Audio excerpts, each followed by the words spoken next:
back to the Next Single at 40 podcast. I'm Nick, here with Glenn, producer and filmmaker. Hey, what's going on, guys?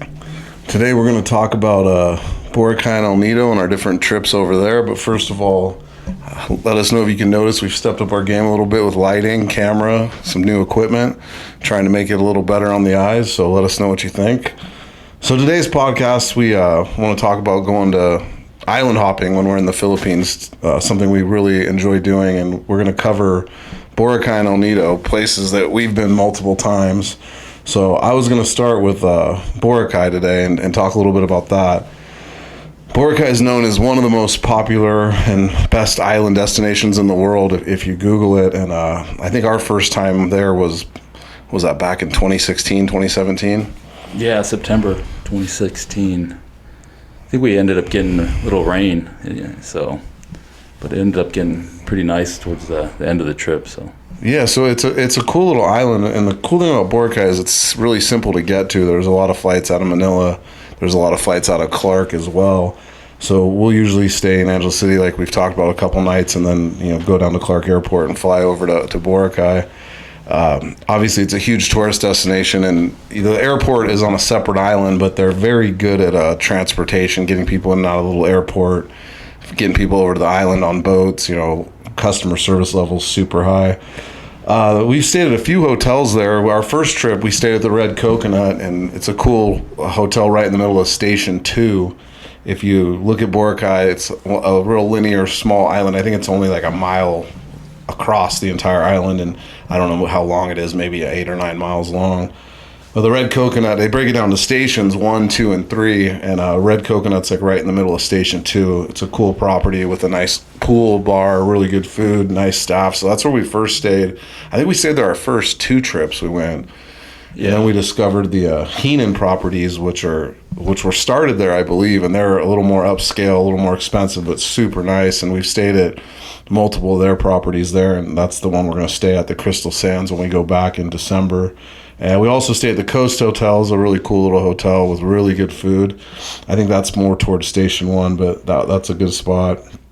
So the reason why I like Boracay, and it's my favorite place, is the food options there. It's any type of food you want to eat, from sushi to Jollibee to steak. Like, they got everything there, and the nightlife's pretty cool. There's a bunch of little bars and places to go, a lot of live music and whatnot. So our first trip there back in 2016, 2017, we didn't obviously know what we were doing, and we got, like Glenn said, some super bad weather, and it turned out to be a blessing in disguise, because our flight got canceled because of the weather. So we had to stay one more day, and we met a guy named Fred, one of the guys that works on the beach selling tours, and he kept bothering me every time I came out of the hotel trying to do an island hopping tour. And finally I was like, so, okay, how much? And started talking to him, and we set it up for the extra day that we had, and met his brother Ben, his cousin James, and we've been seeing these guys ever since. I mean, every time we go to Boracay, we hang out with these guys. They're awesome tour guides, part of our team now. But I remember that first trip, he took us around island hopping, and it kind of just blew our minds. It was beautiful. I mean, what do you remember about it? I mean, I remember the lunch, to be honest. It was the food. It's like fresh seafood, and we basically, just spent the day on the beach, and yeah, it was something like I had never experienced before, obviously, and that was one of my main drivers to, like, we got to go back. We got to go see what the Philippines has to offer. Yeah, because the majority of that, I think we were only there 4 days, but it was bad weather, and then that one day the sun came out and we got on that boat. It just changed everything perspective wise. I remember being like disoriented in the fact I didn't know where the boat was going, and we just kept rolling up to these awesome beaches and these awesome snorkel spots. I didn't realize that we just made a big circle around the island at the time. But, yeah. The next trip, then I got more into like the geography of where we were headed. But yeah, so, yeah. I mean, basically over there, I mean, there's not a ton of different islands in the area, so all the tourists are kind of, you're guided towards like one area to go snorkeling, one area to do all the activities, banana boat, whatever, water excursion stuff. But I mean, yeah, it's definitely still a good time. So here's the mind-blowing stuff for us. So obviously, Glenn and I, our home base is Honolulu. That's where we live. and obviously an island chain, and there's a lot of, you know, boat tours and snorkeling and those type of activities. But here in the U.S. and in you know, Oahu, it's super expensive to go out on a boat. I mean, just to go out on like a snorkel boat for 4 hours is, I mean, I think it's over 150, $200 per person, and you go out for 4 hours, they might give you a sandwich, and you're with, you know, 175 of your closest friends. So the big thing for us, I remember talking to Fred that day about how much he wanted to charge us to go out on island hopping, and I think he said 8,000 pesos back then, which was, you know, just below $200 at the time. And I was still not totally oriented with the cost of everything, so it sounded fair, and we went, and I had no idea it was going to be all day with lunch, beer, and like them hosting us. So now I think it's more around 12,000 pesos is what they charge. And we obviously take care of these guys, and we've known them forever. But due to the fact we created that relationship with them that first trip, the next trip we went back, they didn't know we were coming because we didn't have them on social media or anything like that. And we were just had the plan of looking for them, and obviously they work on the beach, right? So we found them, and Fred obviously remembered us just from that one day. I think we were there like 6 months later. Yeah. And so we went out with them a bunch of times that trip, and then to our surprise, they asked us if we wanted to go over to the island where they lived, which was called Carabao, which just north of Boracay. It's about a 45-minute trip on the boat. And so, of course, we agreed, like, yeah, show us something new. And they took us over to, you know, their province or their hometown, and it was awesome. You know, cruised around the island, got on motorbikes with all their friends, had lunch and with their family in their little neighborhood. And yeah, we were literally eating they set up a table like on the street. Yeah, And they cooked all the food, and we were just hanging out. It was cool to get the country province perspective. And I mean, these guys live over there and go over to Boracay every day for work, and it's just their lifestyle, and it's just awesome. And you know, luckily we got to know them, and we've been there multiple times. And one thing we do every time we go is we take a picture with the whole family in their little neighborhood.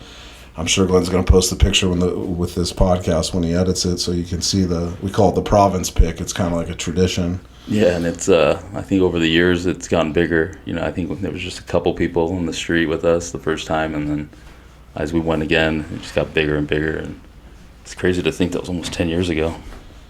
Yeah, multiple trips over there. And then a few years later, I don't remember the first time they took it. Well, one of their cousins, James, who's part of their boat crew, has a brother that lives on the island where the airport is. And James was telling us they got kind of like a private beach set up over there, and the only way you can get to it is by boat, and asked if we wanted to go. So, of course, we're like, yeah, let's go. And I think they call it Mackey's Resort or Mackey's Island. And it's in Aklan, which is just south of Boracay. So that's a great place to go because, you know, you go over there early in the morning on the boat, you park the boat on the beach, and then, you know, lunch, they got massage, they got karaoke. You just hang out all day. Basically, it's a private beach. There's nobody else there, no roads to get to it. So that's like our probably favorite spot to go. At least it's my favorite spot to go on the boat trips. So, I mean, it's back to like one of our mission statements is give without expectation. And we obviously gave these guys the job, you know, hung out with them, and then, you know, treated them well. And then they just started opening up their lives and their neighborhoods and their friends and family to us. And it's been awesome. And something we did with them, which was really cool, is every time we go, like our last night, we have like a big dinner, you know, at a restaurant. And the last few times it's been at the Red Coconut Hotel because they have that traditional, I don't know what it's called. You probably know. Poodle fight. It's basically just a big tray of food, and everyone just kind of uses their hands and grabs, you know. It's actually pretty cool. So yeah, we bring their whole family, they can invite all their friends and family, and it's a really good time. And you should definitely check it out if you're in Boracay. So that's Boracay. I mean, the negatives people talk about Boracay is it is a tourist destination. There is a lot of people. You know, it can get a little bit congested, but the luxuries of having, you know, nice hotels, all types of restaurants, you know, being able to get whatever you need, good Wi-Fi, for me outweighs the negatives of it being, you know, a pretty busy tourist destination. And I mean, thinking about it, like we went there one time, and then not long after, the president shut it down for environmental reasons, and that was like pre-COVID, and that happened, and that was sad to us because then we couldn't go for a while. But I guess they needed to do what they needed to do to fix things, and it opened back up, and it does seem a little bit nicer. Yeah, the roads are all reconstructed, and you know, even the little airport area, it's definitely they're moving people in and out of that place a lot, organized. Yeah, I mean, for my advice, if you're in the Philippines and you want to go to an island destination, like I would pick Boracay, unless you're really into off the grid, like nobody's around type of stuff. If you're just looking for like a relaxing, luxurious, like good vacation, I would my top pick would be Boracay. So then one of the other more popular destinations is El Nido, Palawan, which is another awesome, beautiful place. It's a little bit harder to get to. Like they have a small airport in El Nido it's basically owned by the airline and the resort there. The airline's called Air Swift. They have a couple flights out of Manila and I think one daily out of Clark. So it's it's a smaller plane, so it fills up faster. So it's not as easy to get to as Boracay. But when you land there's no boat trip, or you basically land right in the town. It's a little fishing village type of a town, so it's nowhere near as developed as Boracay when it comes to like resort. But it's getting there. A lot of Europeans have moved there, and a lot of people like visiting there. So the hotels and whatnot aren't like as nice as there in Boracay, in my opinion. But they're starting to build some. So if you're more kind of into the off the grid type of stuff, it's a little different there. The biggest upside to El Nido is the island hopping and the boat trips, right? Yeah, no, definitely. There's more locations, and I mean, it's hard to explain. I mean, I try to tell people, but that's what started us doing these videos when we go to places like this. So, when like the drone shots that I try to take of like the islands and the water and the limestone cliffs, it's surreal. But that's what separates El Nido from Boracay. Yeah, in El Nido too, they break down. They have a couple tours. They call them Tour A, Tour B, Tour C, and they're ones you pick with whatever boat you hire, and they take you to all the different destinations per the tour. I mean, we've done all three, but I think we've done Tour A the most. And it's the same like Boracay. It's relatively cheap. 12 to 15,000 pesos for a private boat. If you want to go in a group setting, I think it's a lot cheaper. It's like 2,000 pesos and. They do provide lunch, and these guys are like chefs. It's amazing that they run the boat, and then the food spreads they put out are like unreal. Yeah, definitely, and they're cooking it sometimes even on the boat. Well, El Nido's slowly getting developed, and if you're really into the water and going to lagoons and snorkeling and different beaches, like then I would definitely say go there. If you want maybe a little bit smaller crowds, don't get me wrong, El Nido can get busy, but it's nothing like Boracay is. We stayed at the El Nido Beach Hotel. It's a basic little hotel on the beach. We stayed at another one. I believe it closed down during COVID. But the town has like a little strip, and there's a bunch of restaurants and places to drink and whatnot. But it doesn't have your big fast food chains or your big restaurants like Boracay does. I mean, it had definitely changed in the short time that we had the gap in between of going there. And like I think we were there in 2019 before COVID, and then when we went last year. It was definitely a lot different, and there's a lot more people, definitely more developed with hotels. So one thing you can do in El Nido that's not as viably available in Boracay is they have the El Nido Yacht Club, and they also have Tour Z, the Mellow Yellow boat. So we reached out to El Nido Yacht Club, on our last trip, and we rented a whole big catamaran yacht. It was $1,500 USD for the day, and that took our whole team, included a lunch at a private beach. And these boats are super nice boats. The other one is Tour Z Mellow Yellow. That's the first like yacht style boat we rented on our first trip, and that's where we met our friend Irvin, who lives out there. He goes by the nickname Scalaborn. Yeah. And he's kind of like the guys in Boracay met. We hit it off with him. He's a great host. He's a really good dancer, likes to party, and so every time we go there, we reach out to him. He works on the Mellow Yellow, the Tour Z boat, and this last time we met the owner-manager, Matt, who's a really cool guy. We went out with them, on one day, and the other day we went out on the yacht club. So if you're like into the water and boats, like those are options. I know they sell group tours for both of those. I don't remember what it costs. It's obviously not $1,500, but if you want to just take your whole family or your whole crew by yourself, it's about $1,500 US. And the cool thing about the Tour Z is why they call it Tour Z is they have their own little spots they go to that no one else goes to, along with the El Nido Yacht Club. They don't go to the Tour A, B, and C stuff, so it's more of a intimate, place where just you and your group. So that's really fun. We do have a couple videos that I wanted to go over that you can check out that Glenn's made. One of them is Island Life in Boracay, a perfect day at a private beach. Angela, and that's the one with Mackey's Island that it'll show you us leaving, the Heenan at Crystal Sands, and we shot this one. Was it last year? I guess It was when we were back in March. Okay, so yeah, March 2024, and you can check out the Mackey's Island. And Mackey's Island is someplace anybody can rent. You just gotta. I think they have a Facebook page. You just gotta reach out to them. But as I said, James's brother lives over there, so he always sets it up for us. But that's one video of ours you can check out. The other video we have is Angeles City to El Nido private yacht charter, and that's basically us showing us go out on the El Nido Yacht Club catamaran. So that's another good video you can definitely check out. The third other island destination that I'm going to add in is Coron. We've only been there once, and Coron's nice, and there's a lot of social media because it's got some of the most beautiful places like Barracuda Lake and these unbelievable destinations there. And there's like some underwater diving there that's really popular with sunken, World War II boats and planes. So we've only been out there once. It's the least developed of the three. Beautiful hotel we stayed at, but there's not a lot going on in the town. And the boats are, it's a long day because the destinations are pretty far and you got to get to them early because it is really popular. But Coron would probably be number 3 on my list if I ranked it. Like I'm Boracay and El Nido, then Coron. But if you got the time, like I definitely would hit Coron too, but I would hit the other two first. Yeah, I mean, all those islands in Palawan, I mean, Coron, Puerto Princesas, I think south of all those places. I mean, there are definitely islands that are, beautiful and, different than other places in the Philippines.